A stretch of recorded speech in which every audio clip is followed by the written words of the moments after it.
হাই friends, এটা বহুত ভয়ংকৰ ষড়যন্ত্ৰৰ বলি আমি সকলো জনসাধাৰণ হ'বলৈ আগবাঢ়িছোঁ আৰু এই ক্ষেত্ৰত মই কৈছোঁ যে এতিয়া এইটো ভয়ংকৰ ষড়যন্ত্ৰ বুলি মই এই কাৰণে কৈছোঁ যে মানুহে পেট্ৰলৰ দাম বাঢ়োতে বা বিভিন্ন বস্তুৰ দাম যেতিয়া বাঢ়ি যায় তেতিয়া অধৈৰ্য হৈ যায় যে কি হ'ব এতিয়া ইমান দাম বাঢ়িছে কি কৰিম কেনেকৈ চলিম এনেকুৱা সো এই ক্ষেত্ৰত এতিয়া যেটো হ'বলৈ আগবাঢ়িছে এই ক্ষেত্ৰত আপোনালোকে বা আমি কি কৰিম উপায়হীন হৈ পৰিব লগা হৈছে আৰু হয়তো বহুতে এই কথাটো গম পাইছে আৰু বহুতে গম পোৱা নাই মই মানে ৰিসাৰ্চ কৰিবলৈহে গম পাইছোঁ মই পাত্তাই পোৱা নাছিলোঁ কাৰণ তেনেকৈ চলি আহিছিলোঁ ইমান দিনেই তেনেকৈ চলি আহিছিলোঁ হঠাৎ যেতিয়া এনেকুৱা মেছেজ এটা পাইছোঁ তাৰপিছত যেতিয়া ফোন কৰিছোঁ তেতিয়া মই যেতিয়া মোৰ মানে এয়াৰটেল সিমখনৰ পৰা যেতিয়া ফোন কৰিছোঁ কৰবালে তেতিয়া দেখিছোঁ যে এয়াৰটেল সিমখন মানে ইনকামিং আউটগোয়িং কিবা বন্ধ হৈ আছে বুলি আহি গ'ল মেছেজটো মানে মোক তেতিয়া তাত ফোন কৰোঁতে মানে তাত অডিঅ'টো বুজি গৈছে তেতিয়া ভাবিছোঁ এইটো কেনেকৈ হ'ব পাৰে পিছত যেতিয়া মই ৰিসাৰ্চ কৰিলোঁ যেতিয়া মই ইউটিউবৰ বিভিন্ন ভিডিঅ' চালোঁ তেতিয়া গম পালোঁ কি গম পাইছেনে আমি ভ্যালিডিটিৰ কাৰণে এতিয়া কি ভৰাব লাগিব ভ্যালিডিটিৰ কাৰণে আমি ভৰাব লাগিব এতিয়া পেক মানে এনেকুৱা হ'ল কথাটো যে আপুনি এতিয়া আপোনাৰ গাড়ী আছে আপোনাৰ তেল আছে কিন্তু আপুনি গাড়ী এখন যেতিয়া ক'বাত চলাব আপুনি যতে ততে আপুনি কি দিব লাগিব টুল গেটৰ পইচা দিয়া নিচিনাকৈ পইচা দি ফুৰিব লাগিব মানে আপুনি এতিয়া যতেই নাযাওক কিয় আপুনি পইচা দিব লগা হ'বই জাস্ট লাইক দ্যাট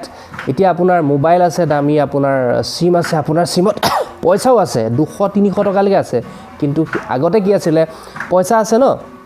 20 টকা আছে 40 টকা আছে টেনশন নাই পইচা শেষ নোহোৱালৈকে আমি ভ্যালিডিটি পাম আজি 10 টকা এটা ভৰালো নহয় 3 মাহলৈ ভ্যালিডিটি পাম সো এনেকুৱা নিচিনা কিছুমান আমাৰ সুবিধা আছিলে কিন্তু এই জিঅ আহাৰ পাছত যেতিয়া বিভিন্ন ধৰণৰ টেলিকম কোম্পানীবিলাকে যেতিয়া তামাম লছ খাবলৈ ধৰিলে নহয় এতিয়া চাগে এইটো মাথাত আনিছে আৰু এইটো এটা মনোপলি ক্ৰিয়েট কৰিছে মানে কি আপুনি এয়াৰটেলত পাইছে আপুনি ভাবিছে এয়াৰটেল বেয়া আইডিয়া যাও docomo যাও docomoত গ'লেও আপুনি একেটাই পাব আইডিয়াত গ'লেও একেটাই পাব ভোডাফোনত গ'লেও একেটাই পাব মানে তেওঁলোকে এটা মনোপলি ক্ৰিয়েট কৰিছে মানে সমূহীয়াভাৱে এনেকুৱা এটা বস্তু ক্ৰিয়েট কৰি দিছে যাতে এটা এৰি এটা ধৰিব নোৱাৰে কাৰণ চাওক আজিকালি কি হৈছে জিঅ আহাৰ পিছত এতিয়া ইউটিউব মই জিঅত কৰোঁ জিঅত মই আপলোড কৰোঁ নেট মই জিঅত চাওঁ so 3G pack 4G pack Airtel ভোডাফোনে দিছে কিন্তু তেওঁ জিঅৰ সমতুল্য হ'ব নোৱাৰে দ্বিতীয়তে আগতে 250 টকাত আমি 1GB ইন্টাৰনেট 3G ভৰাই চিনেমা ডাউনলোড কৰোঁ মাহটোত এটা যদি 3G পেক ভৰাইছো আমাৰ কাৰণে এটো বিলাসিতা কিন্তু এতিয়া এটো সম্ভৱ নহয় সিহঁতৰ কাৰণে সিহঁতে এতিয়া 250 টকা নালাগে 180 টকা নালাগে সিহঁতে বহুত কম টকা 149 মানতে সিহঁতে হয়তো মানে আপোনাৰ 1GB ডেইলি দিবলগীয়া হৈ গৈছে কিমান লোকসান হৈছে কাৰণ সিহঁতৰ কোনো মাষ্টাৰ প্ল্যান নাই সিহঁতে ভাবিছে লুটিপুটি খাম সো লুটিপুটি খাম বুলি ভাবা মানুহবিলাকৰ কোনো মাষ্টাৰ প্ল্যান নাথাকে সো এইবিলাক কোম্পানীও তেনেকুৱা গতিকে এতিয়া কি কৰিছে আমি এতিয়া কি কৰো এয়াৰটেল বা ভোডাফোন বা এনেকুৱা কিবা সিমত কি কৰিছো সঁচা কথা কৈছো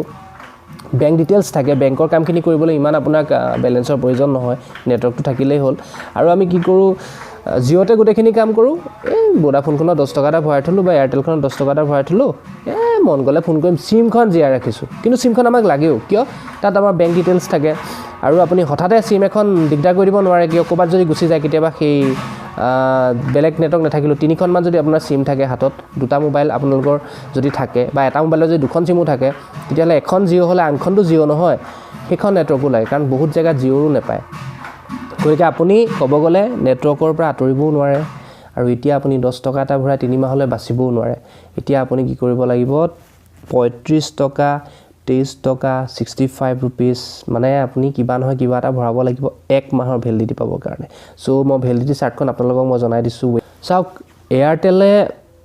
23 रुपीसৰ এটা দিছে এই 23 रुपीसৰ যেটো দিছে এয়াৰটেলে এটো অকল এয়াৰটেলে দিছে আৰু এটো কেনেকুৱা গম পাইছেনে এটোত যদি আপুনি ভৰাই 23 টকা আপুনি কোনো ইয়াত পইচা নাপায় 23 টকাটো কেৱল ভ্যালিডিটিৰ পেক মানে এতিয়া ভ্যালিডিটি পেকৰ জামানা আহি গ'ল এটো এটা ভ্যালিডিটি পেক হয় এই 23 টকাটো যদি আপুনি ভৰাই আপোনাৰ এয়াৰটেলত লাগিলে 50 रुपीस 60 रुपीस আছে আপুনি ফোন কৰিব নোৱাৰে এই ভ্যালিডিটি পেকটো যদি আপোনালোকে ভৰাই 23 টকা তেতিয়া হলে আপোনালোকৰ কি হ'ব এক মাহলৈ ভ্যালিডিটিটো এক্সটেন্ড হ'ব 28 ডেজলৈ তাৰ পিছত আপুনি সেই পইচাটো আপুনি খৰচ কৰিব পাৰিব তাৰ পিছত নেক্সট 28 ডেজ কমপ্লিট হোৱাৰ পিছত পুনৰ আপুনি 23 रुपीस ভ্যালিডিটি ভৰাব লাগিব যি সকল এয়াৰটেল আছে তেওঁলোকে কিন্তু 23 रुपीस টো ভৰালে একো নাপায় কেৱল ভ্যালিডিটিটো পাব এক মাহৰ তাৰ পাছত ভোডাফোনত 35 ভৰালে আপুনি এক মাহৰ ভ্যালিডিটি পাব 35 ৰ পৰা কিবা এটা এমাউন্ট আপোনালোকে পাব এটো এয়াৰটেলটো পাব ঠিক তেনেকৈ 65 95 এনেকা বিভিন্ন আছে আপোনালোকে জাস্ট ইউটিউবত গৈ পেলাই মাৰি চাব validity recharge vodafone validity recharge Airtel এনেকৈ তেতিয়া বহুত লিংক পাব তাত আপোনালোকে গোটেইখিনি কথা গম পাই যাব মই কোৱা কথাখিনি আৰু তাত বেলেগ বেলেগ মানুহে ক'ব